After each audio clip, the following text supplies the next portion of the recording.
আলাইকুম। আমরা আজকে আয়ানের নানু বাড়ি যাচ্ছি। নানু বাড়ি আমাদের দাওয়াত। এখন গাড়ির জন্য অপেক্ষা করতেছি। অপেক্ষা করতে ভালোই লাগে না। অপেক্ষা করার পরে গাড়ি চলে এসে পড়েছে। তারপর গাড়িতে উঠে চলে যাচ্ছি আমরা। তারপর এসে পড়েছি আয়ানের নানু বাড়ি। ওই যে আয়ান দাঁড়াই আছে। তারপর আমাদের অন্য একটা বাবু, আমার অন্য একটা ছেলে, আর আজকে চুল ন্যাড়া করে দিতেছে।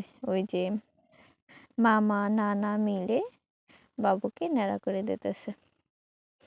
এই যে উপর করে নাড়া করতেছে। তারপরে দুপুরের ভাত খাওয়া, আমার ছেলে রোস্ট দিয়ে ভাত খায়, ভাত না, পোলাও খাইতেছে। তারপর আজকে রোস্ট রান্না করছে, তারপরে পোলাও রান্না করছে, তারপরে এই যে সালাদ, তারপরে কি যেন ইলিশ মাছ। এই যে সুন্দর ইয়াম্মি, অনেক মজা হয়েছিল ইলিশ মাছ। তারপরে এই যে গরুর মাংস। তারপরে খাওয়া দাওয়া শেষ করার পরে তারপরে একটু আইসক্রিম খাইছিলাম।